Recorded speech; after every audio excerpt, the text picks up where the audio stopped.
Today's topic is divine qualities and demonic माताजी traits. शायद दोनों भाई सॉरी को बताओ मुझे दैवी गुण क्या होते हैं और राक्षसी प्रवृत्तियां क्या होती है। तो स्पिरिचुअल टॉपिक है, it is for your moral development, character formation. Before beginning the topic, I am very much thankful to the principal of Gaya Kuchi Pharmacy College and Nursing College on behalf of Adhyatmik Vishwavidyalaya. So you will enjoy today's topic. जो रोज आप जो studies करते हैं as a pharmacy student, तो वो जो study है उसको कहते हैं फॉर्मल एजुकेशन या सेकुलर एजुकेशन। इससे आपको डिग्री मिलेगी और बाद में नौकरी मिलेगी या आप खुद का बिजनेस करेंगे। ये पेट भरने तक की सीमित विद्या है। लेकिन दूसरी एजुकेशन है, वो है spiritual education. So before beginning the entire topic, will do meditation for 2 minutes. आप मेडिटेशन करते हैं? बचपन से कभी किया है मेडिटेशन वगैरह? हाँ जी, क्या होगा? मेडिटेशन नहीं किया कभी भी? तो हम जनरली आंखें बंद करके मेडिटेशन करते हैं, तो आंखें खुली रख के भी मेडिटेशन कर सकते हैं। जैसे हम बोलते हैं योग, योग का मीनिंग क्या है? आज जो भारतवासी है वो भूल गए। भारतवासी समझते हैं योगासन और प्राणायाम को योग समझते हैं, इंटरनेशनल योगा डे भी मनाते हैं, लेकिन that is not a real yoga. योग इस शब्द का लिटरल मीनिंग हम भूल गए। योग इस शब्द का लिटरल मीनिंग है जोड़ना। किसको किससे जोड़ना बताइए? Body, mind, soul. ठीक है, इससे भी और परफेक्ट आंसर है सोल को गॉड से जोड़ना, या रूह को अल्लाह से जोड़ना, आत्मा को परमात्मा से जोड़ना। ये योग है। योग मतलब कनेक्शन। सभी धर्मों में सब योग करते हैं, लेकिन आज उसकी जो प्यूरिटी है, ओरिजिनलिटी है, उसको भूल चुके हैं। तो before beginning this lecture for 2 minutes will do the meditation. आपको सॉन्ग नहीं प्ले करना, आपको आंखें बंद नहीं करनी है, सबको सीधे बैठना है, गर्दन सीधी, पीठ सीधी। आपको सभी को मैं ऐसा मेथड बताऊंगा जो आपको लाइफ में काम करेगा। Centre point of the forehead, इसको कहते हैं भ्रुकुटी। इस पॉइंट पे आपको कंसंट्रेट करना है। जैसे आकाश में स्टार चमकता है, a small star blinking in the centre point of the forehead. You have to visualise. 2 minute के लिए आप सबको भूल जाओ। आपके बेस्ट फ्रेंड कौन है उसको भूल जाओ। आपका फेवरेट फूड कौन सा है, कोई भी व्यक्ति, रिश्तेदार, पेरेंट्स, मित्र, सबको भूलना है। Disconnect yourself from the world. किससे झगड़ा हो गया कल, क्या लफड़ा हो गया, क्या समस्याएं चल रही है लाइफ में, सब भूल जाओ। और 2 मिनट के लिए आई am a point of light blinking in the centre point of the forehead. Only one thought. बाकी कोई भी थॉट्स मन में आए तो उनको भगा देना है। उन विचारों के पीछे भागना नहीं है, किसी भी व्यक्ति को याद नहीं करना है। हम 2 मिनट के लिए अभ्यास करेंगे। सभी को पूरी आंखें बंद नहीं करनी है, इस पॉइंट पे ध्यान लगाना है। Only one thought, I am a point of light blinking in the center point of the forehead. Imagine करो एक स्टार सितारा भ्रुकुटी के बीच में चमक रहा है। मन में अनेक अनेक विचार आएंगे, उन विचारों के पीछे भागना नहीं है। एक ही थॉट, भ्रुकुटी के मध्य में मैं चमकता हुआ सितारा हूँ। आई am a point of light linking in the center point of the forehead.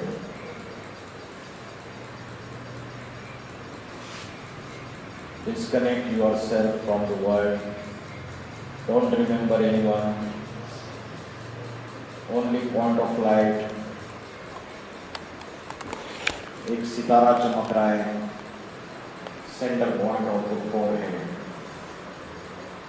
मन को एकाग्र करने की कोशिश कीजिए centre point of the forehead पे। सबको भूल जाइए। I am a point of light blinking in the centre point of the forehead.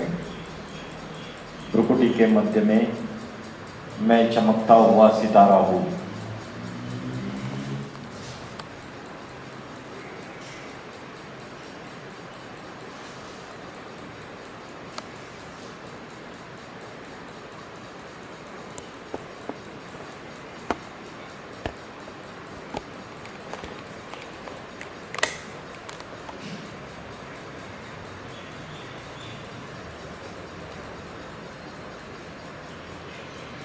And a point of light blinking in the center point of the forehead.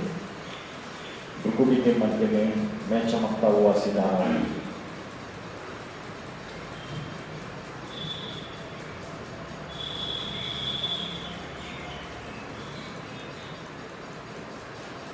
अपने मन को एकाग्र कीजिए एक पॉइंट ऑफ लाइट में।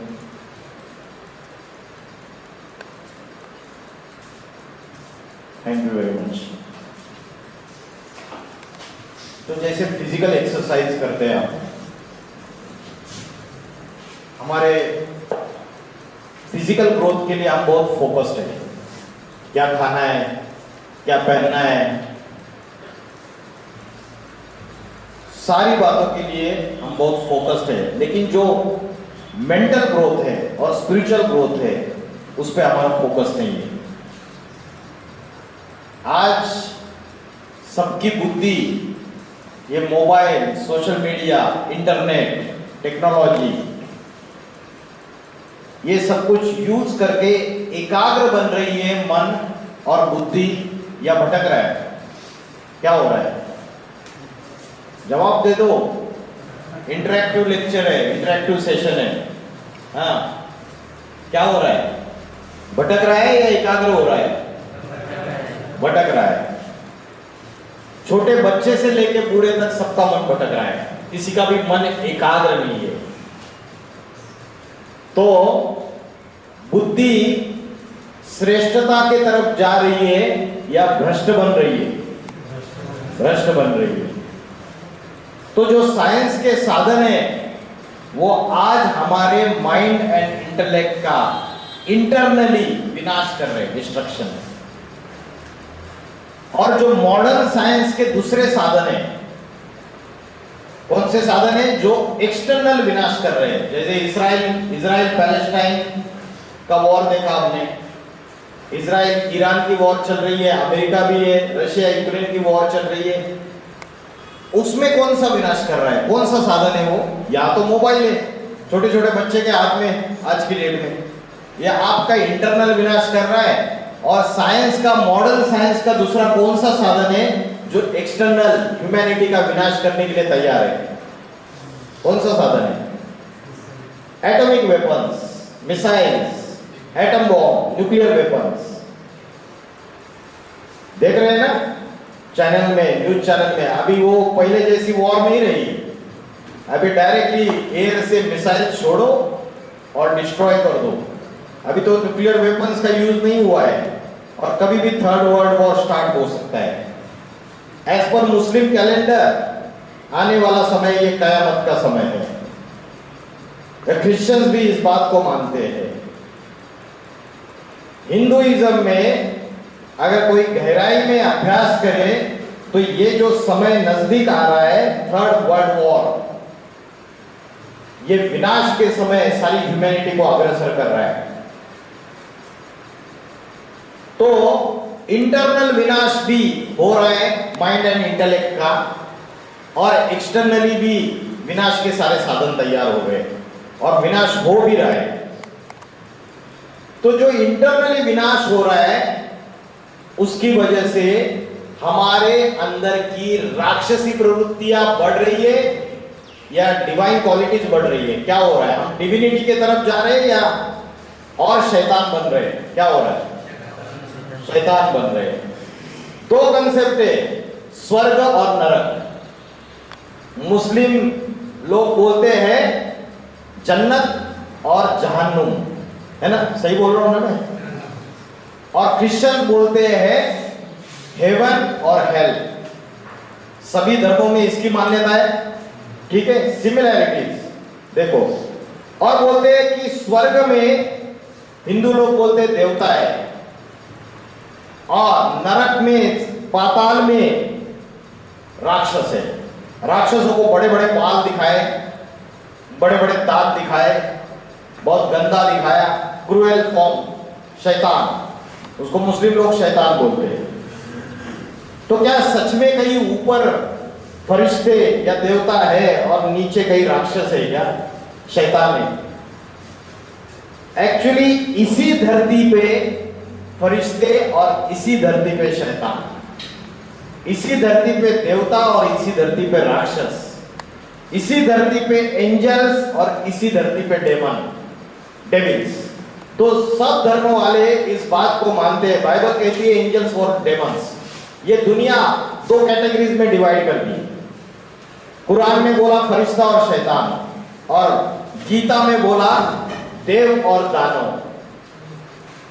तो सिमिलरिटी आ गई, सारे धर्मों वाले इस कंसेप्ट को मान रहे, ठीक है। तो एक्चुअल में 4 युग है,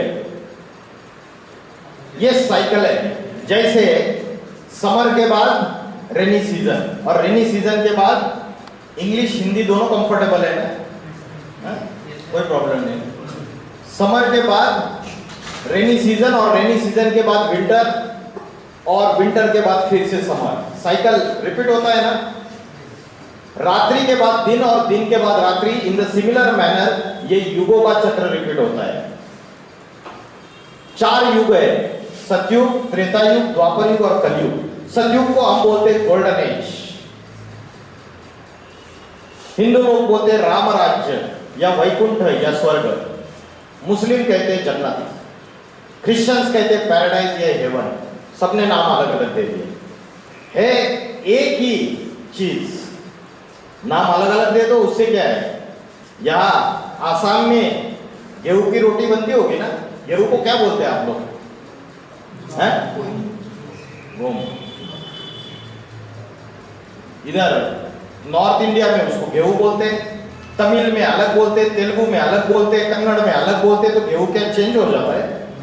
एक ही है, उसको अपने नाम अलग अलग दे दिए।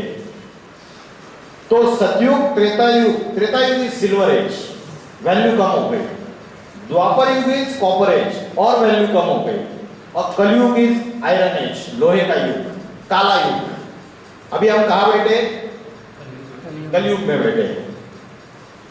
और कलयुग में भी हम एक्सट्रीम पोजीशन पे जाके बैठे। आप बोले कि एक्सट्रीम पोजीशन नहीं है, अभी बहुत टाइम बाकी है सर, अभी तो बहुत अति में दुनिया में पाप बढ़ना है। लेकिन मैं कह रहा हूं कि हम एक्सट्रीम पोजीशन पे बैठे। मैं आपको इसका साइंटिफिक एविडेंस भी दूंगा। दुनिया में अभी पाप, भ्रष्टाचार, दुख, अशांति, हिंसा, आतंकवाद, पापाचार, व्यभिचार, भ्रष्टाचार, सब अति में जाके पहुंच रहा है। और ये सारी दुनिया कयामत के तरफ अग्रसर है, मास डिस्ट्रक्शन, विनाश की तरफ अग्रसर है। और कभी भी इस सृष्टि का ये जो डिस्ट्रक्शन है, ये शुरुआत हो सकता है, और इसके साइंटिफिक एविडेंस भी है। तो 4 युग है, उसमें इसको हमने बोला जन्नत इसी धरती पे, या पैराडाइज, या हेवन, या सतयुग, या राम राज्य। तो ये जो सृष्टि है जहां सुख ही सुख का राज्य है, happiness, permanent peace and happiness. आज की जैसी चोरी नहीं, डकैती नहीं, आज की जैसी मारामारी नहीं, हिंसा नहीं, कोई भी प्रकार की बीमारियां नहीं, रोग नहीं, रिलेशनशिप में ब्रेकअप नहीं, फाइनेंशियल क्राइसिस नहीं, कोई समस्या नहीं। एक जाति, एक धर्म, एक भाषा, एक राज्य, एक राजा। आज क्या है? अनेक जातियां, अनेक धर्म, अनेक भाषाएं, अनेक राज्य, जातियों में भी लड़ रहे हैं। आज हिंदूज भी लड़ रहे जातियों के अंदर, मुस्लिम्स भी लड़ रहे जातियों के अंदर, क्रिश्चियंस भी लड़ रहे। क्रिश्चियंस में भी बहुत कैटेगरीज है। तो जातियों में झगड़े, भाषाओं के ऊपर झगड़े।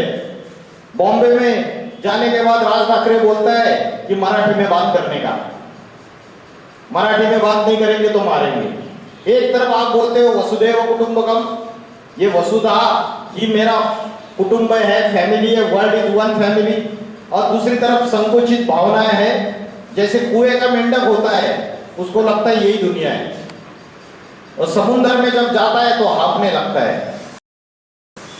तो आज जितनी भी हिंसा, आतंकवाद, दुनिया में जो पापाचार बढ़ रहा है, क्योंकि जाति, धर्म, भाषा, अनेक इसमें एक दूसरे के प्रति नफरत क्रिएट हो रही है। तो ये जो दुनिया है, पापों का विनाश, पापी कलयुग का, जब मकान पुराना बनता है तो मकान का मालिक क्या करता है? टूट फूट हो रहा है, ऊपर से छत से क्रैक्स, छत से पानी लीकेज हो रहा है, दीवारों में से क्रैक्स आ रहे हैं, तो मकान का मालिक क्या करता है?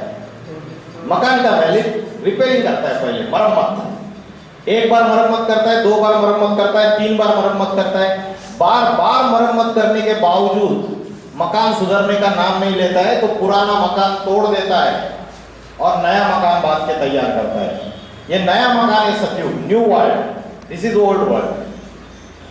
रिपेयरिंग करने के लिए जब जब दुनिया में पाप बढ़े, तो रिपेयरिंग करने के लिए कौन आए?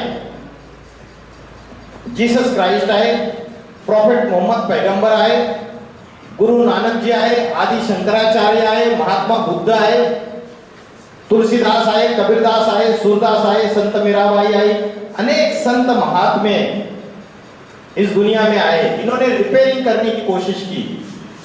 क्या सुधर गया मकान, या और ही नीचे गिरता गया? दुनिया में पाप, भ्रष्टाचार, व्यभिचार अति में बढ़ता चला गया। जब इसकी अति होती है तो मकान का मालिक सोचता है अभी मरम्मत से काम नहीं चलेगा, अभी क्या करना है? पुराना मकान तोड़ दो, डिमोलिश, बुलडोजर चलाओ, और अभी नया मकान बांध के तैयार करो। तो ये जो नया मकान है, ये पहले तैयार करता है, फिर अपने बीवी बाल बच्चों को शिफ्ट कर देता है, फिर पुराना मकान तोड़ता है। तो अभी इस समय पर हम पहुंच गए। ये ट्रांसफॉर्मेशन की फेज है। जैसे रात्रि के बाद दिन आता है तो सवेरे भोर होती है 4 बजे, 5 बजे, उसके बाद दिन चालू हो जाता है। तो ये भोर का समय है। ये 100 इयर्स का ट्रांसफॉर्मेशन की फेज चल रही है, और इसमें साइंस के साधन इतने ज्यादा बढ़ रहे हैं जो मनुष्य को, ह्यूमैनिटी को डिस्ट्रक्शन की तरफ लेके जा रहे हैं। जब डिस्ट्रक्शन हो जाएगा तो सभी मर जाएंगे या कोई बचेंगे? बोलते हैं कयामत के समय खुदा के बंदे बड़े मौज में रहेंगे। सुना है क्या? हाँ? तो ईश्वर के जो बच्चे हैं, जिन्होंने परमात्मा को पहचाना, ईश्वर को पहचाना, वो सरवाइव करेंगे, और उनके द्वारा नई सृष्टि चालू हो जाएगी, न्यू वर्ल्ड। और न्यू वर्ल्ड जब शुरुआत होगा, न्यू क्रिएशन होगा, who will be the first man and first woman of the world? Christians लोग बोलते हैं कौन है first man first woman? Adam और ईव। मुस्लिम लोग कहते हैं आदम और हव्वा। हिंदू लोग कहते हैं आदिदेव आदिदेवी, शंकर पार्वती। और जैन लोग कहते हैं आदिनाथ आदिनाथिनी। तो सबने नाम अलग अलग दे दिए, लेकिन एक ही कंसेप्ट है। तो आज कलयुग में हमारी जो सूरत है वो तो मनुष्य जैसी है, लेकिन सीरत जानवर जैसे बनती जा रही है। सीरत माना क्या? चलन, कंडक्ट राक्षस जैसा, जानवर जैसा बनता जा रहा है, क्योंकि हमारे अंदर की जो डिवाइन क्वालिटीज है वो घट रही है और राक्षसी प्रवृत्तियां बढ़ रही है। डिवाइन क्वालिटीज कौन सी है? कोई बताएगा एक अच्छी क्वालिटी की जिसको हम डिवाइन क्वालिटी कहते हैं? जैसे सहन शक्ति, power to tolerate, helping nature, सहयोग करने की शक्ति, दूसरों को सहयोग करना, फॉरगिवनेस, रहम करना, रहम दिल बोलते हैं। उसके बाद अहिंसा, हिंसा न करना, झूठ न बोलना। हम बचपन से सुनते आए ये सारी बातें, ये सारी डिवाइन क्वालिटीज है। क्षमा करना, शत्रु को भी, दुश्मन को भी। धैर्य, पेशेंस, तेजक, क्षमा, धृति, शांति, शांत रहना, ज्यादा लालच न करना, ये सारी डिवाइन क्वालिटीज है। हम अपने आप को चेक करें, अभी हमारे अंदर की डिवाइन क्वालिटीज है हमारे अंदर या कम होती जा रही है? कलयुग में बोलते हैं कि कली राक्षस ने सबके अंदर प्रवेश कर लिया है। वो कली राक्षस कौन है? कली राक्षस को हो या शैतान को हो? वो शैतान कौन है? वो 5 शैतान है। वो 5 शैतान जो प्रवेश कर चुके हैं हमारे अंदर, माइंड और इंटेलेक्ट में, हमारी रूह में, उसकी वजह से हमारे अंदर की पॉजिटिविटी खत्म होती जा रही है। हमारी मनस शक्ति, विल पावर, हमारी माइंड की कंट्रोलिंग पावर कम हो रही है। वो 5 शैतान कौन से हैं? काम, क्रोध, लोभ, लोभ मतलब लालच, मोह, अहंकार। काम मतलब क्या? कौन बताएगा? है? काम मतलब काम, क्रोध, लोभ, मोह, अहंकार। काम का अर्थ क्या है? काम मतलब कामना, और कामना मतलब desire, and which is the strongest desire which can not be easily controlled. कौन सी है इच्छा जो कंट्रोल नहीं कर सकते? वो है लस्ट। और स्क्रिप्चर्स में बोला है lust is the biggest enemy of the soul. समझ में आ रहा है मैं क्या बोल रहा हूं स्टूडेंट्स? या बहुत हाई लेवल का हो रहा है? 5 शैतान कौन से बताए मैंने? बताओ, सिंपल तो बताओ, बोलो बोलो, मेरे को कैसे पता चलेगा आपको समझ में आ रहा है या नहीं? हाँ जी, काम, क्रोध, क्रोध मतलब एंगर, लोभ, लालच, ग्रीड। लालच क्या है? बुरी भला है। मेरी थाली में जो परोसा हुआ है वो तो खाऊंगा, लेकिन सामने वाले की थाली में जो परोसा हुआ है उसको छीन के खाऊंगा, ये लालच है। मेरे पास एक गाड़ी है, मेरे पास एक रहने का घर है, मैं दूसरे की भी प्रॉपर्टी छीनूंगा, मैं दूसरे की गाड़ी भी छीनूंगा, दूसरे का पैसा भी छीनूंगा, ये लालच है। काम, lust is the biggest enemy. मुखिया है 5 का।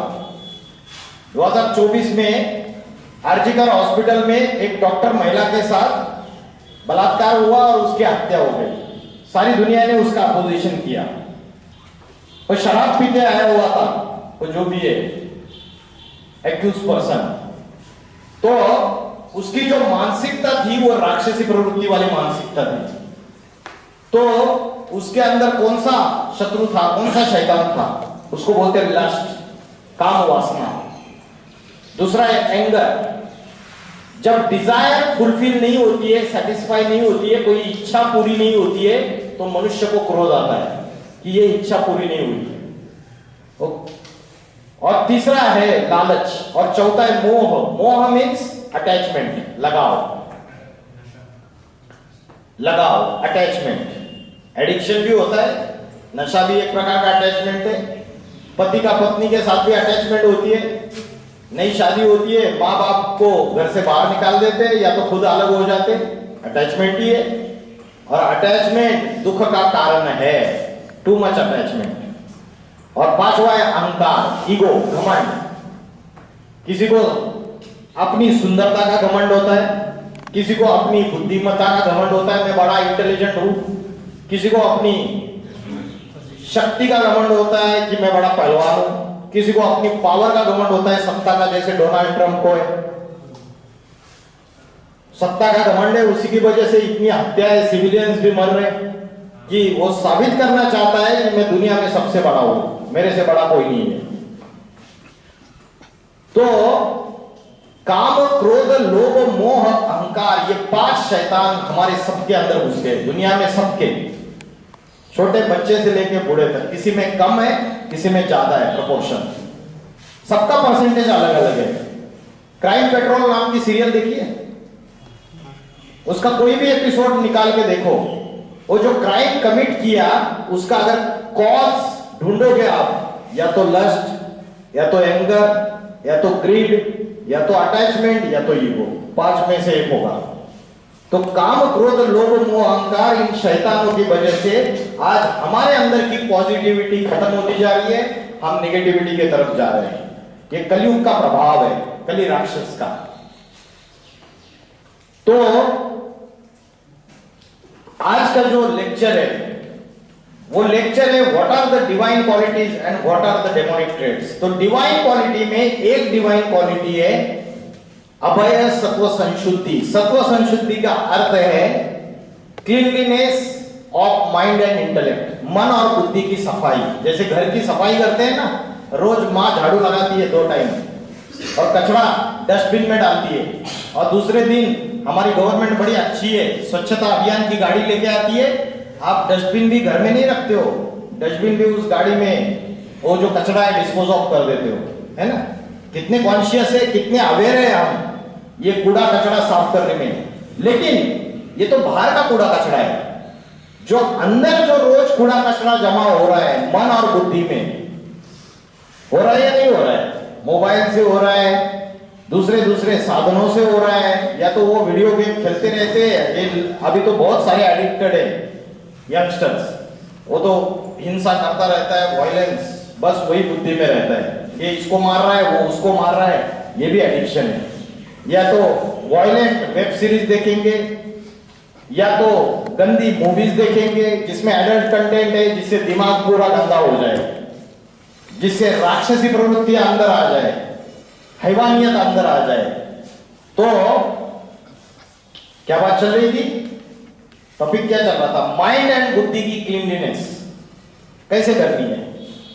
बाहर की सफाई के लिए तो कॉन्शियस है, गवर्नमेंट भी कॉन्शियस है, लेकिन गवर्नमेंट ने कोई योजना बनाई है कि मन और बुद्धि की सफाई कैसे करें? ऐसी कोई नॉलेज किसी कॉलेज में पढ़ाई जाती है? आज इंजीनियर्स तैयार हो रहे, डॉक्टर तैयार हो रहे, वकील तैयार हो रहे, क्या चरित्रवान मनुष्य तैयार हो रहे? The human being with good character तैयार हो रहे? कोई यूनिवर्सिटी प्रोवाइड कर रही है कि हमारे यहां से खास हम ऐसे लोगों को प्रोवाइड कर रहे हैं जिनका कैरेक्टर अच्छा है? तो मन बुद्धि की जो सफाई है, क्लींसिंग है, वो कैसे करनी है वो बहुत जरूरी है। और उसके लिए हमें सेल्फ रियलाइजेशन।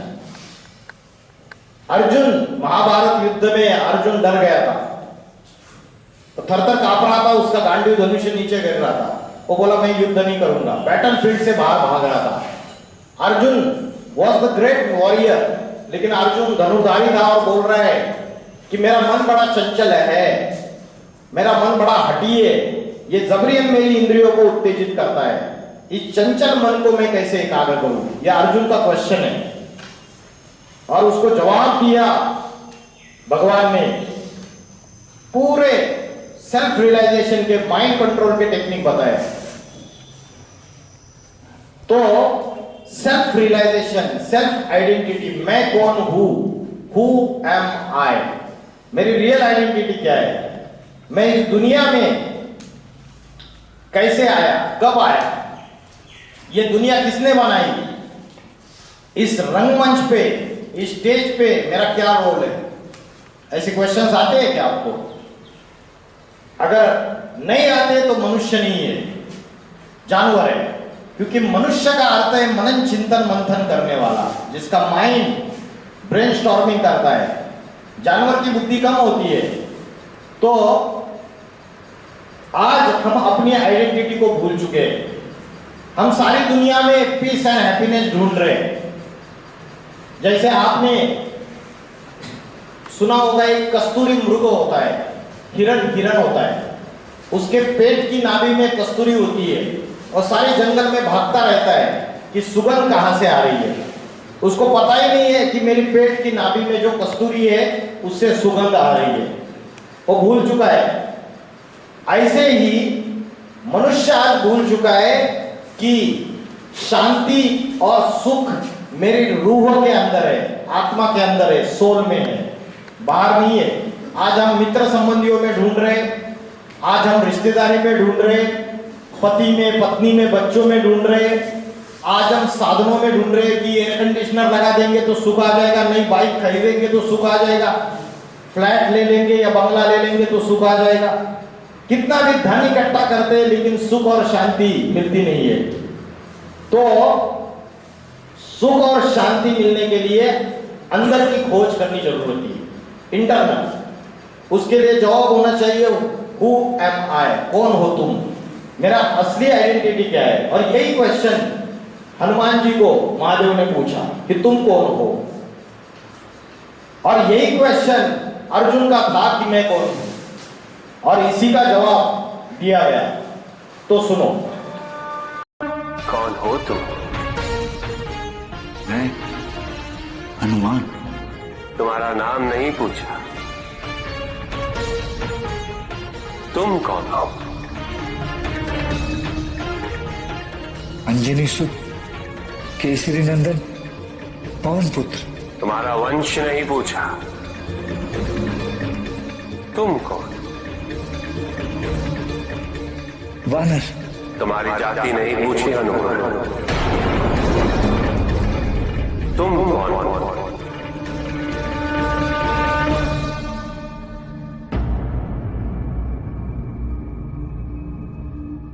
मुझे ज्ञात नहीं, मुझे केवल ये ज्ञात है कि मुझे कुछ ज्ञात नहीं।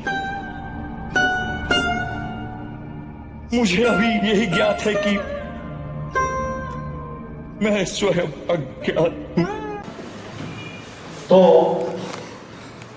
जैसे हनुमान जी को दिखाया कि वो अपनी आइडेंटिटी भूल चुके थे, अर्जुन भी उसको प्रॉब्लम आ गई थी आइडेंटिटी क्राइसिस की कि मैं कौन हूं। आज जब मैं क्वेश्चन पूछूंगा आपको, आप कौन है, आप में से कोई जवाब देगा मैं लड़का हूं, कोई जवाब देगा मैं लड़की हूं, कोई कहेगा अपना नाम बता देगा। जब जन्म लिया तब नाम लेकर पैदा हुए थे क्या हम? तो ये हमारी परमानेंट आइडेंटिटी नहीं है, ये हमारा शाश्वत परिचय नहीं है, रियल आइडेंटिटी नहीं है। किसी ने कहा मैं डॉक्टर हूं, किसी ने कहा मैं फार्मासिस्ट हूं, किसी ने बोला मैं नर्स हूं, किसी ने बोला मैं इंजीनियर हूं। एक ही क्वेश्चन, आप कौन हो, इसके अलग अलग जवाब। तो क्वालिफिकेशन के अनुसार जवाब दे दिया। किसी ने कहा मैं हिंदू हूं, किसी ने कहा मुस्लिम हूं, किसी ने कहा क्रिश्चियन हूं, अपने रिलीजन के आधार से जवाब दे दिया। किसी ने जाति बताई, मैं ठाकुर हूं, मैं ये हूं, मैं वो हूं। तो जाति, धर्म, भाषा, क्वालिफिकेशन, इसके अनुसार हमने अपना परिचय बताया, लेकिन ये हमारा असली परिचय नहीं है। हमारा जो असली परिचय जो हम भूल चुके हैं, वो परिचय क्या है? हु एम आई? इस क्वेश्चन का आंसर आज साइंस भी नहीं दे पाई। तो हमारा असली परिचय है, I am not a physical body, I am a soul. मैं एक रूह हूं, आत्मा हूं, मैं शरीर नहीं हूं, यह हड्डी मांस का बुत नहीं हूं, पुतला। I am not a body made up of flesh and bones. शरीर मरता है, इसलिए मरने के बाद उसको जमीन में गाड़ देते हैं या जला देते हैं। जो रूह है वो मेरी असली आइडेंटिटी है। तो रूह की पावर अगर बढ़ जाएगी, जिसको बोलते हैं विल पावर या मनस शक्ति या आत्म शक्ति, उसकी पावर बढ़ाना माना ही स्पिरिचुअलिटी है, आध्यात्मिकता है। आज हम बॉडी कॉन्शियसनेस हमारे अंदर ज्यादा है, हम सोल कॉन्शियस नहीं है, बॉडी कॉन्शियस है। और बॉडी कॉन्शियस होने की वजह से आज लस्ट, एंगर, ग्रीड, अटैचमेंट और ईगो, ये 5 शैतान हमारे अंदर घुसते जा रहे हैं, बढ़ता जा रहा है ये। अगर हम सोल कॉन्शियसनेस बनेंगे, अगर रूह को याद करेंगे, तो ये शैतान भाग जाएंगे। तो कैसे याद करना है? तो अभी मैंने स्टार्टिंग में आपको बताया कि रूह जो है या सोल है, that is situated in the centre point of the forehead. तो यहां रहती है। आपको जब भी टेंशन आया तो उंगली यहां चली जाती है।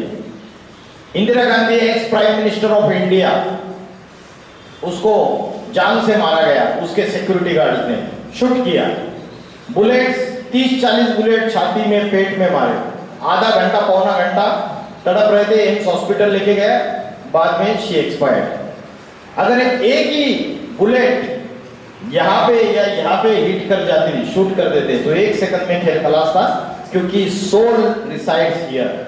The soul controls entire body. रूह ये सारे शरीर का कंट्रोलर है।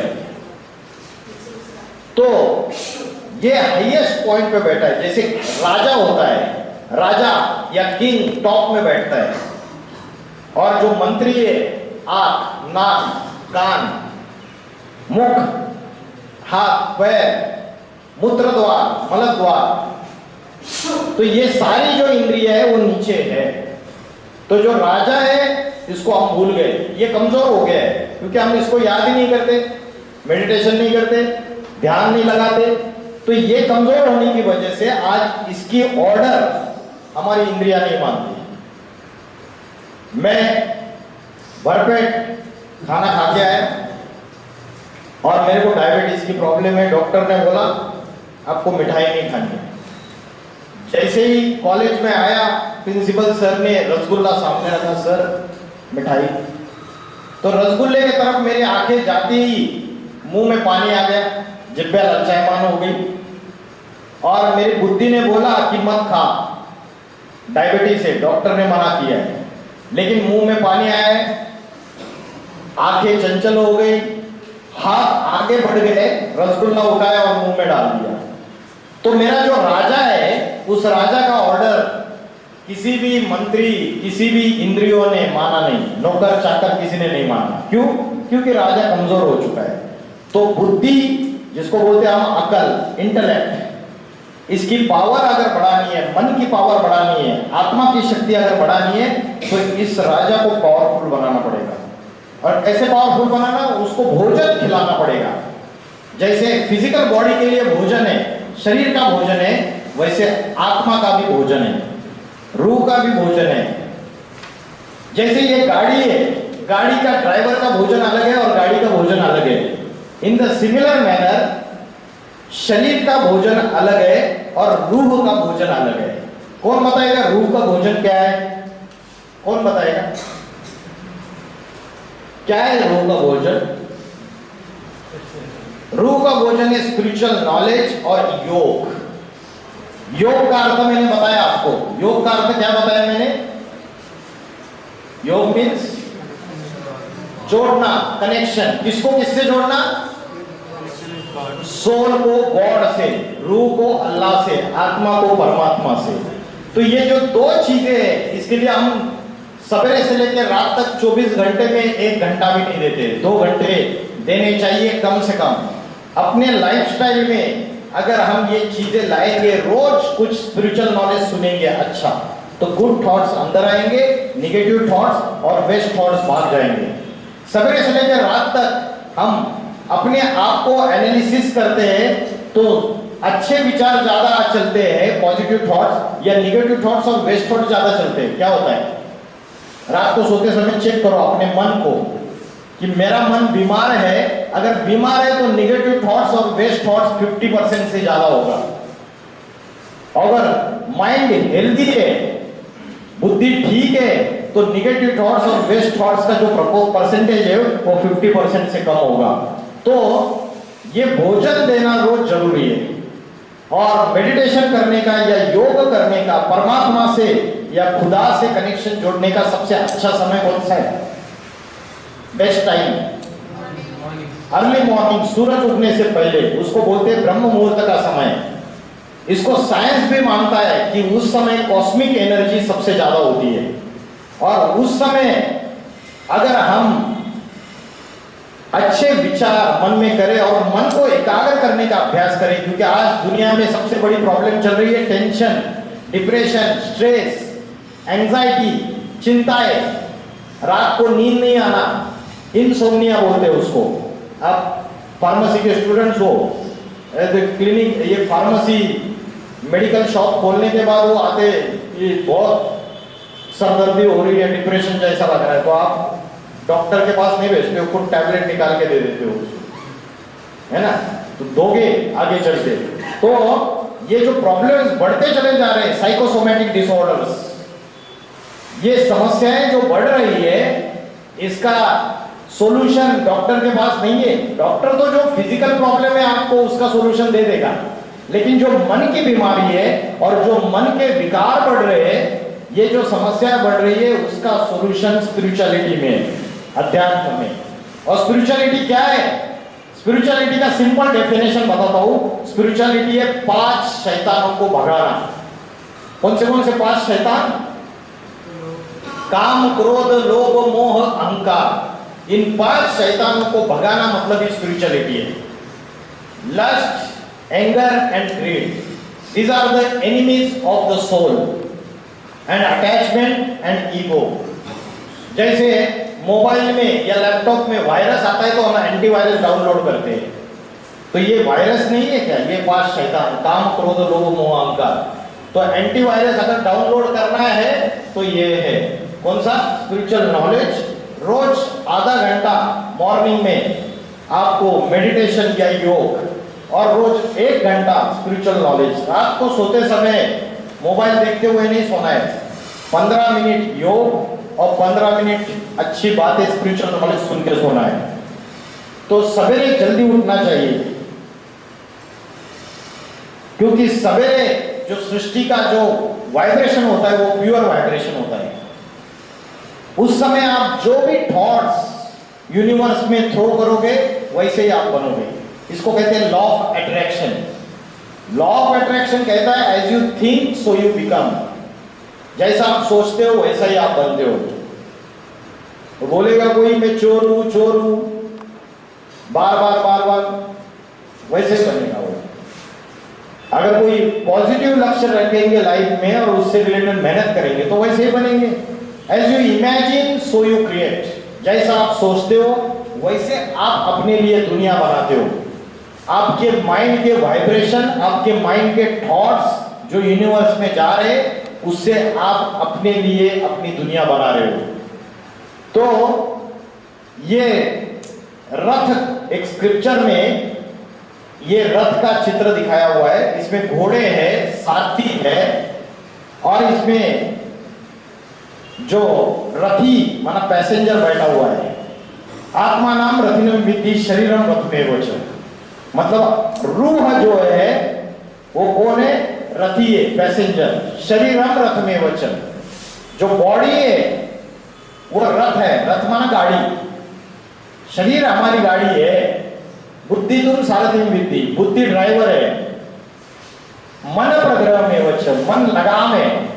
और बुद्धि ड्राइवर अगर दारू पिया हुआ है तो गाड़ी को गड्ढे में लेके जाएगा, और बुद्धि अगर भ्रष्टता की तरफ जा रही है, निगेटिविटी अंदर ले रही है, कूड़ा कचरा गंदगी, तो जीवन की गाड़ी गड्ढे में ही चली जाएगी। और मन रूपी लगाम ढीला है। अगर मन रूपी लगाम ढीला है तो ये इंद्रिया घोड़े है, आंख, कान, नाक, हाथ, पैर, तो ये इंद्रिया अपनी मनमानी करेंगे, क्योंकि राजा ढीला है, वीक है, कमजोर है। तो आज इंद्रियों से पुण्य कर्म ज्यादा हो रहे हैं हमारे, या पाप कर्म ज्यादा हो रहे हैं? कौन से कर्म ज्यादा हो रहे हैं? पाप कर्म ज्यादा हो रहे हैं। तो the soul is the master of the body, it is the power that drives the senses. तो फिर कैसे सुधरना है, क्या करना है बताइए? सॉल्यूशन क्या है? तो सॉल्यूशन यही है राजयोग। और राजयोग क्या कहता है कि centre point of the forehead, यहां पे आपको point of light just like a star blinking in the sky, उसको इमेजिन करना है, विजुअलाइज करना है, पॉइंट की तरफ अपने मन को एकाग्र करना है और ईश्वर को याद करना है। ईश्वर को हो, अल्लाह को हो, गॉड को हो, भगवान को हो, उसको याद करना है। जिस पिलर पे ये व्यक्ति बैठा है, ये पिलर, ये आसन 4 पिलर्स के ऊपर बेस्ट है। पहला पिलर है ब्रह्मचर्य, सेलिबसी, सेल्फ कंट्रोल, मतलब अपने मन के ऊपर कंट्रोल, अपनी इंद्रियों के ऊपर कंट्रोल। जो योगी पुरुष होता है वो अपने मन को कंट्रोल में रखता है, इंद्रियों को कंट्रोल में रखता है। आज हमारा मन कंट्रोल में नहीं है। अगर वो मोबाइल में रील्स देखते रहते तो 10-10 घंटे रील्स ही देखते रहते हैं। अगर वीडियो गेम खेल रहे हैं तो 8-8 घंटे, 10-10 घंटे ऐसे एडिक्टेड हो जाते हैं कि वही करते रहते हैं। As per survey, more than 90% of the youngsters they are habituated and addicted to the means of the science, मतलब ये मोबाइल से एडिक्टेड हो चुके हैं। और China became the first country who declared addiction of the internet as a disease, एक रोग बन चुका है इंटरनेट का एडिक्शन। तो पहला पिलर है ब्रह्मचर्य, celibacy, self control. Second pillar is शुद्ध अन्न, द प्योर फूड। जैसे खाओगे अन्न वैसे बनेगा मन, और जैसे पियोगे पानी वैसे होगी वाणी। बाहर आपने चार्ट लगा दिया कि कौन से स्नैक्स में फैट ज्यादा है, समोसा में कितना फैट है, वड़ा पाव में कितना फैट है, कचौरी में कितना फैट है, लगाया ना आपने, है ना। तो ये तो आप कॉन्शियस हो, लेकिन मैं कहता हूं समोसा बनाने वाला और वड़ा पाव बनाने वाला जो हम जाके खाते हैं, अगर वो बनाने वाला बनाते वक्त उसके मन में पापी विचार चल रहे हैं, समझो समोसा बना रहा है और उसके मन में किसी का मर्डर करने के विचार चल रहे, कोई दुश्मनी है उसकी, तो समोसा बना रहा है। और उसके मन में कोई प्रोस्टिट्यूशन के पास जाने के विचार चल रहे और वो समोसा बना रहा है। बढ़िया मिर्च, बढ़िया सारा तेल वगैरह बढ़िया बना के आपको सर्व कर दिया। तो वो जब बना रहा है तो उसके हाथों से, आंखों से वाइब्रेशन निकल रहे हैं और उस वाइब्रेशन का असर उस अन्न के ऊपर होता है जो बनाया डिश। और जो खाने वाला व्यक्ति है उसके माइंड में उसके थॉट्स ट्रांसफर हो जाते हैं, उसके अंदर जो पापी विचार चल रहे वो हमारे अंदर ट्रांसफर हो जाते हैं। और ये पॉसिबल है, एनर्जी एक्सचेंज होती है, विचारों का ट्रांसफर होता है। तो इसलिए अगर हमें स्पिरिचुअल एनर्जी इंक्रीज करनी है, माइंड को एकाग्र करना है, तो शुद्ध अन्न, प्योर फूड। घर में माँ खाना बनाती है, अगर भगवान की याद में प्रसन्न चित्त से, शांत चित्त से, तो वो भोजन प्रसाद के जैसा है, वो मन के ऊपर पॉजिटिव असर करेगा। तीसरा है डिवाइन क्वालिटीज, राक्षसी प्रवृत्तियों को छोड़ना है और दैवी गुणों को बढ़ाना है। और चौथा है सत्संग। तो ये राजयोग की शिक्षा है। ये 4 चीजें अगर हम अपने में फॉलो करें तो हमारे अंदर की डिवाइन क्वालिटीज बढ़ जाएगी और डेमोनिक ट्रेड्स घट जाएंगे। इनका नाम है सुधीर चौधरी, आज तक न्यूज चैनल के फेमस जर्नलिस्ट। इन्होंने एक सर्वे किया था 10 अगस्त से लेकर 20 अगस्त 2024 तक, और उस सर्वे में इनको एक शॉकिंग फिगर मिला कि जो भी इंटरनेट पे ब्राउज कर रहे गूगल पे, उसमें 10 अगस्त से लेकर 20 अगस्त 2024 इन्होंने देखा 90% यंगस्टर्स एडल्ट कंटेंट माना गंदी चीजें ब्राउज कर रहे हैं। सिर्फ 17% स्टूडेंट जो है वो जॉब ढूंढ रहे हैं, जबकि भारत में अनएम्प्लॉयमेंट सबसे ज्यादा है। तो जिस समय हमारे देश में चारों तरफ महिलाओं की सुरक्षा की बात हो रही है, लोग कह रहे हैं कि महिलाओं को अपराधों और अपराधियों से आजादी कब मिलेगी, ऐसे में उसी समय हमारे देश में इंटरनेट पर लोग महिला सुरक्षा से ज्यादा पॉर्न वीडियोस को सर्च कर रहे हैं। 10 अगस्त से 20 अगस्त के बीच, मैं यही 10 अगस्त से 20 अगस्त के बीच की बात कर रहा हूं, अभी की पिछले हफ्ते की, भारत में गूगल पर पॉर्न वीडियोस को सर्च करने का एवरेज इंटरेस्ट 90.8% रहा है, जबकि जॉब्स यानी नौकरियों को सर्च करने का एवरेज इंटरेस्ट हमारे देश में सिर्फ 17.4% रहा है। और कोलकाता की इस रेप और मर्डर की घटना को सर्च करने का एवरेज इंटरेस्ट 30% रहा है। यानी इंटरनेट की सर्च हिस्ट्री में पॉर्न वीडियोस के मुकाबले नौकरी और महिला सुरक्षा का मुद्दा दूर दूर तक नहीं है। सबसे ज्यादा शर्मनाक बात यह है कि इसी देश में लोग इंटरनेट पर कोलकाता की घटना का रेप वीडियो ढूंढ रहे हैं। तो आज ये जो मानसिकता हमारी बन रही है, ये शैतान वाली मानसिकता बनती जा रही है, अच्छी मानसिकता नहीं बन रही है। इंटरनेट पे जो परोसा जा रहा है उसको हम खाते हैं। घर में माँ ने खाना परोसा थाली में तो हम रिजेक्ट कर देते हैं, उसमें अगर नमक ज्यादा है तो। लेकिन इंटरनेट पे अच्छा बुरा जो भी परोसा जाता है उसको हम खाते हैं।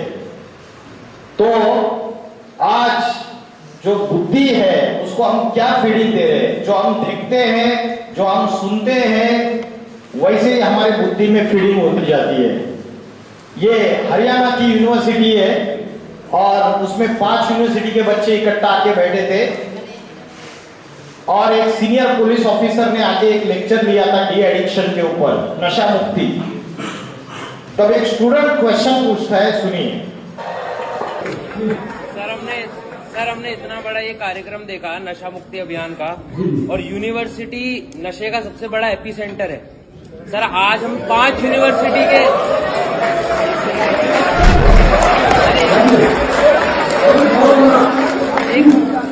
सर हम 5 यूनिवर्सिटी के बच्चे यहाँ पर, 4 यूनिवर्सिटी के बच्चे यहाँ पर बैठे हैं। आज गांजा मिलना या फिर कोई नशे की सामग्री मिलना, टॉफी लॉलीपॉप जितना आसान है मिलना, तो एक फर्स्ट ईयर का या सेकंड ईयर का बच्चा गांजे के डीलर को ट्रेस कर सकता है या ट्रैक कर सकता है, तो पुलिस क्यों नहीं कर पाती? क्या पुलिस ही पीछे छूट रही है? सर एक second sir let me complete sir मेरा जो मानना है, क्योंकि मैं भी सोसाइटी में रहता हूँ, यूनिवर्सिटी का स्टूडेंट हूँ सर, यहाँ सामने चौकी है और चौकी के सामने ही गांजा मिलता है, तो क्या आपको नहीं लगता?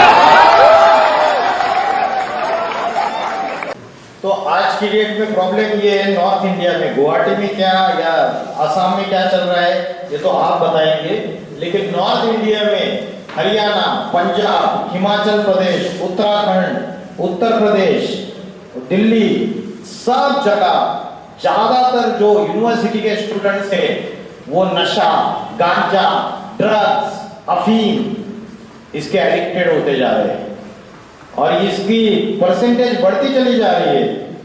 दुनिया में जो शैतानी ताकत है वो क्या कर रही है? वो चाहती है कि जो आज का युवा है वो गंदगी में जाए, उसकी बुद्धि वो निगेटिविटी की तरफ जाए और डिस्ट्रक्शन की तरफ जाए। तो ये सारी समस्याएं बढ़ती चली जा रही है। देश में भ्रष्टाचार आती में, अभी 2024 में मेडिकल एंट्रेंस एग्जाम जो नीट के पेपर्स है वो लीक हुए थे और अभी फिर से 2026 में नीट के पेपर्स लीक हो गए। तो भ्रष्टाचार अति में बढ़ता चला जा रहा है, चाहे सुप्रीम कोर्ट में जाओ चाहे कहीं भी जाओ। तो राक्षसी प्रवृत्तियां बढ़ती चली जा रही है, मनुष्य की मानसिकता नीचे गिरती जा रही है। आज ऐसे ऐसे छोटे छोटे बच्चियों के ऊपर अत्याचार हो रहे, हम न्यूज सुनते हैं 10 महीने की छोटी बच्ची के ऊपर बलात्कार। 2012 में दिल्ली में निर्भया का रेप केस हुआ था, बस के अंदर उसको बड़ी क्रूरता से उसके साथ अत्याचार किया था। तो आज दंगे फसाद बढ़ रहे, इंटरस्टेट एंड इंटरनेशनल वॉर्स बढ़ रहे, हिंदू, मुस्लिम, क्रिश्चियन आपस में धर्मों के नाम पे लड़ झगड़ रहे, सबकी मानसिकता नीचे गिरती जा रही है, हिंसात्मक हो रहे और जो डिवाइन क्वालिटीज है वो कम होती जा रही है। आज मेडिकल साइंस क्या बोलता है? मेडिकल साइंस बोलता है कि 1 drink a day for a woman and 2 drinks for a man चलेगा। बोलता है उससे क्या होगा? आपका lower risk of heart disease, आपका डाइजेशन अच्छा होगा और gall stones and type 2 diabetes में मदद मिलेगा। ये मेडिकल साइंस बोलता है। लेकिन स्पिरिचुअलिटी क्या बोलती है? स्पिरिचुअलिटी इसको गलत बोलती है। स्पिरिचुअलिटी बोलती है शराब पीना ये क्या है? शराब पीना ये गलत है, इससे 5 शैतान आ जाते हैं। आरजीकर हॉस्पिटल में जो केस हुआ उसमें वो व्यक्ति जो है वो शराब पी कर आया था। शराब पीने से लस्ट, एंगर, ग्रीड, अटैचमेंट और ईगो पांचों शैतान अंदर आ जाते हैं। तो स्पिरिचुअलिटी और मॉडर्न साइंस में आज अंतर है। और मैंने आपको बोला था आज सारी दुनिया जो है वो महाविनाश की तरफ जा रही है, कयामत की तरफ अग्रसर है, और उसका साइंटिफिक एविडेंस मेरे पास है, ये मैंने बोला था।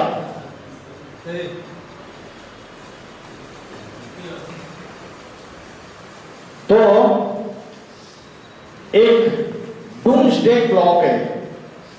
1947 में अल्बर्ट आइंस्टीन, रॉबर्ट ओपेनहाइमर, ये जो साइंटिस्ट है, इन्होंने एक डूम्सडे क्लॉक बनाया था। इसको बोलते हैं प्रलय घड़ी।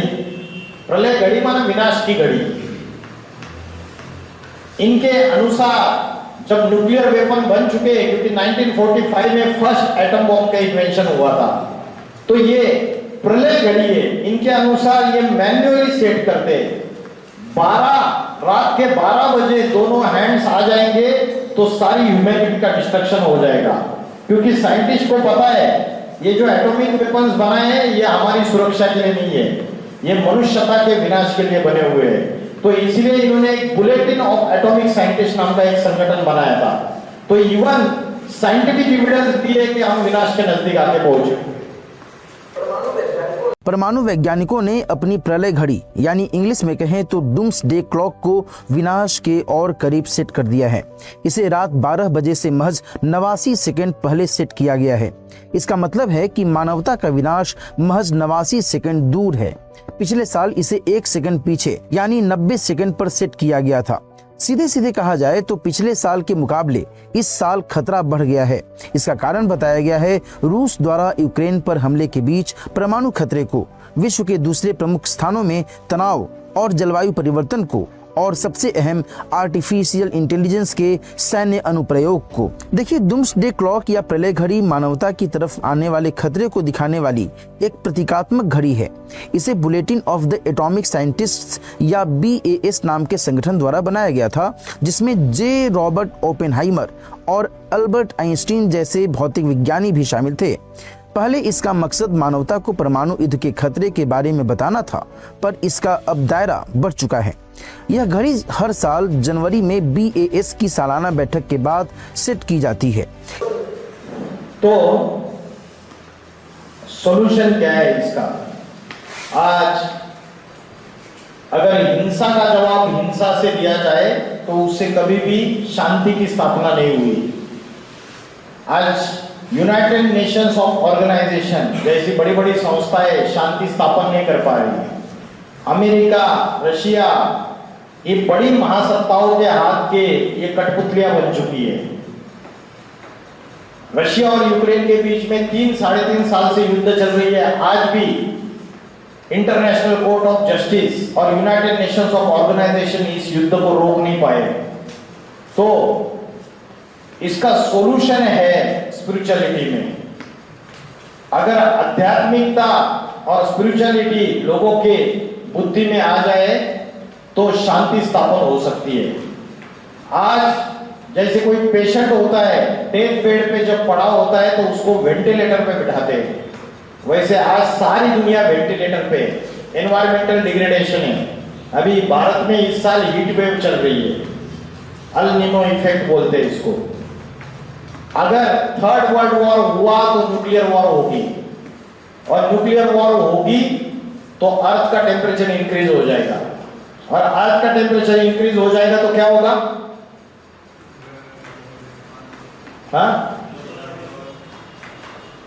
ग्लोबल वार्मिंग होगी तो क्या होगा? उत्तर ध्रुव और दक्षिण ध्रुव में जो बर्फ के पहाड़ है, जिसको ग्लेशियर्स बोलते हैं, वो पिघलेंगे, मेल्ट होंगे। अभी भी पिघल रहे हैं, नासा की रिपोर्ट है। ज्यादा पिघलेंगे, उससे क्या होगा? फिर समुद्र का जलस्तर बढ़ जाएगा, मीन सी लेवल अभी भी बढ़ रही है। और अभी यहां तक कि नासा भी कह रही है आने वाले कुछ सालों में बॉम्बे समुद्र के अंदर चला जाएगा। कलकत्ता, चेन्नई, कांडला, विशाखापट्टनम, जितने भी आइलैंड से तो मीन सी लेवल अगर बढ़ गई तो महासुनामी आएगा। ये नासा की रिपोर्ट है, साइंटिफिक एविडेंस। आज हम बड़े बड़े इंफ्रास्ट्रक्चर बनाने की बात कर रहे हैं, जीडीपी ग्रोथ करने की बात कर रहे हैं, इकोनॉमिक डेवलपमेंट की बात कर रहे हैं, लेकिन दुनिया विनाश की तरफ अग्रसर होती जा रही है। क्लाइमेटिक चेंजेस बहुत ज्यादा है, एनवायरमेंटल डिग्रेडेशन है कंप्लीटली। और जब न्यूक्लियर वेपन्स का एक्सप्लोजन होगा तो इम्बैलेंस होगा, भूकंप होंगे, ज्वालामुखी होंगे, महासुनामी आएगा और उसकी वजह से मास डिस्ट्रक्शन होगा धरती पर। तो ये कयामत का समय नजदीक आ चुका है। और इस समय जो मनुष्य सुधरते हैं, जो अपने आप को फरिश्ता बनाने के लिए, देवता बनाने के लिए आध्यात्मिकता का, स्पिरिचुअलिटी का स्टडी करते हैं, उनके द्वारा न्यू वर्ल्ड स्टार्ट होता है। आपने हर रिलीजन में एक बात सुनी रहेगी, जब विनाश का समय आता है तो क्या बोलते हैं उसको, नूह या नोह। नोह जो है वो एक नाव बनाता है और उस नाव में वो कुछ लोगों को इकट्ठा करता है, वो बच जाते हैं, बाकी सारे मर जाते हैं, उनके द्वारा नई दुनिया चालू हो जाती है। क्रिश्चियंस में भी ये स्टोरी है, नूह बोला है। और हिंदूज में बोला है कि मनु और Shatrupa, the first man. Manu और शत्रुपा वो क्या करते हैं, एक नाव बनाते हैं, उस नाव में 108 बीजों को इकट्ठा करते हैं और उनके द्वारा न्यू वर्ल्ड स्टार्ट हो जाता है। वो बचते हैं, सर्वाइव करते हैं, बाकी सारी दुनिया खलास हो जाती है। तो सभी रिलीजन्स में ये अलग अलग बातें बताई गई है। तो आध्यात्मिकता को जीवन में धारण करेंगे तो इन सारी समस्याओं में, आने वाली जो बड़ी समस्या है, इसमें अपने आप को शांत रख सकेंगे। अभी दुनिया वालों को लगता है कि दुनिया अभी बहुत बची हुई है, लेकिन अभी थोड़ा समय बचा हुआ है। ये सारा earth planet lust, anger, greed, attachment, ego, इसकी फायर में जल रहा है पूरी तरीके से। अगर थर्ड वर्ल्ड वॉर हुआ तो ऐसा नजारा होगा। अगर न्यूक्लियर एक्सप्लोजन हो गया,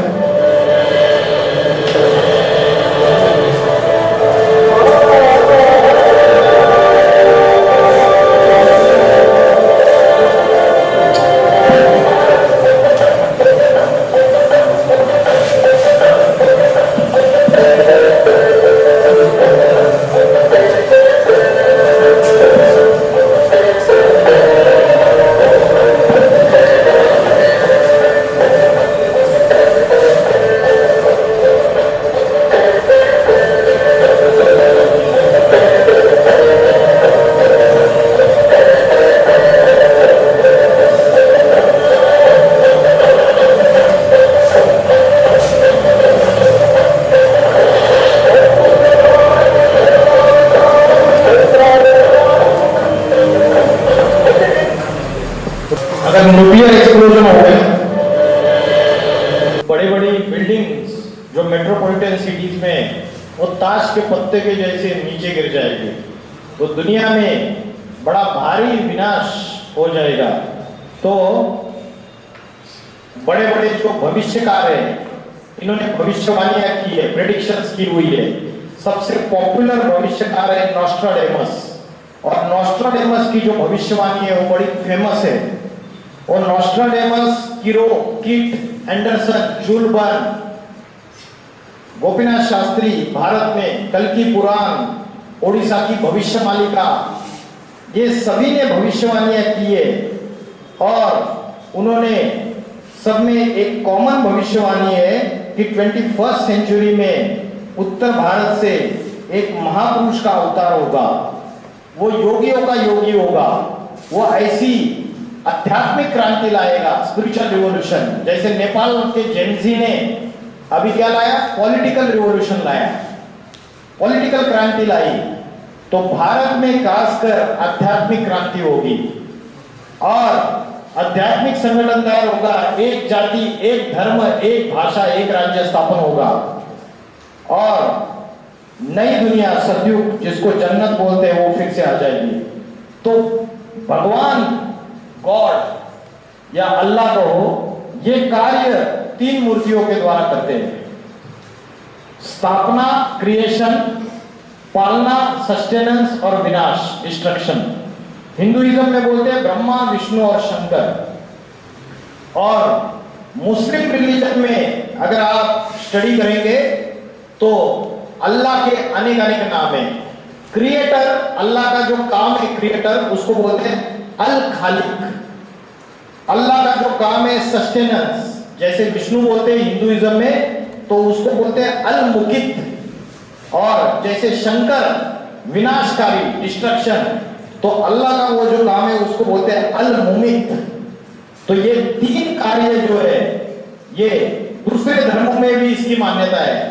GOD, God, G for generator, O for operator and D for destructor. Destructor माना विनाश। तो नई दुनिया की क्रिएशन, उसकी सस्टेनेंस और पुरानी दुनिया का डिस्ट्रक्शन, ये सभी धर्मों में इसकी मान्यता है। ब्रह्मा, विष्णु और महेश, इसको और एक नामों से पुकारते हैं मुस्लिम रिलीजन में। हजरत जिब्राइल, सुना है? ब्रह्मा, हजरत मक्काइल विष्णु और हजरत इसराफिल शंकर।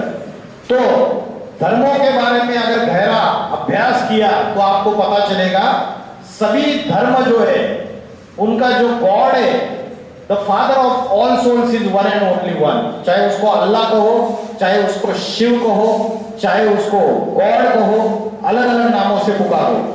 अगर हिंदुइज्म में बोलते हैं कि भगवान जो है वो ज्योति स्वरूप है।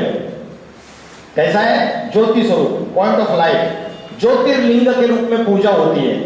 सोमनाथ में जाओ आप, सोमनाथ में ज्योतिर्लिंग है। विश्वनाथ, काशी विश्वनाथ, अमरनाथ में ज्योतिर्लिंग के रूप में पूजा होती है। अगर आप क्रिश्चियन रिलीजन में देखेंगे तो जीसस क्राइस्ट उंगली ऊपर कर देता है, supreme soul lives in the supreme abode. और क्रिश्चियन लोग चर्च में कैंडल की ज्योत के ऊपर ध्यान लगाते हैं संडे संडे। उसका आकार ऐसा ही है जैसे शिवलिंग का आकार है जो हिंदू लोग पूजा करते हैं। और बौद्ध धर्म वाले एक स्टूल के ऊपर उल्टा कटोरा रख देते हैं और उसके ऊपर ध्यान लगाते हैं। उसका आकार भी इसके जैसा है, ज्योति, पॉइंट ऑफ लाइट, ज्योति जैसा।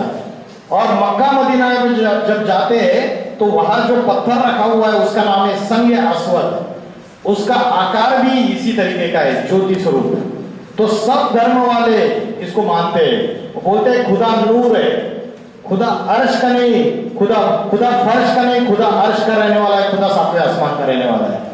क्रिश्चियन लोग बोलते हैं supreme soul lives in the supreme abode. Sikh लोग बोलते हैं एक ओंकार निराकार अकाल मूर्त निर्भय। तो और भगवत गीता में बोला है जहां चंद्र सूर्य तारों की रोशनी नहीं पहुंच सकती, उस ब्रह्मलोक का, उस परम धाम का मैं रहने वाला हूं। तो सभी आत्माओं का सबका पिता एक ही है, उसको अलग अलग नामों से पुकारा है। इसलिए बोलते हैं हिंदू, मुस्लिम, सिख, ईसाई आपस में सब भाई भाई। अगर भाई भाई है तो सारी रूहों का पिता, सबका बाप एक ही होना चाहिए, अलग अलग नहीं होना चाहिए। तो ये 4 युगों का जो चक्र है, सतयुग, त्रेतायुग, द्वापर युग, कलयुग, और उससे फिर से ट्रांसफॉर्मेशन की फेज, यहां हम खड़े, मैं आपको दावे के साथ कह सकता हूं कि 10 साल का समय है, ओनली 10 इयर्स। 2026 चल रहा है। इन 10 साल में 3rd world war, 4th world war and complete destruction. और इन 10 साल में दुनिया सुधरेगी भी और दुनिया आधी की बिगड़ेगी भी। तो ये परिवर्तन का समय है। इसलिए हमें भी आज जो आप पढ़ाई पढ़ रहे हो फार्मेसी की, उस पढ़ाई के साथ साथ आपको स्पिरिचुअलिटी की पढ़ाई पढ़नी है। अपने मन को, अपनी बुद्धि को एकाग्र करने का अभ्यास करना है। जो अपने अंदर शैतान आ रहे हैं उनको भगाना है। यही स्पिरिचुअलिटी है। इतना बोलकर मैं रुकता हूं। Thank you very much.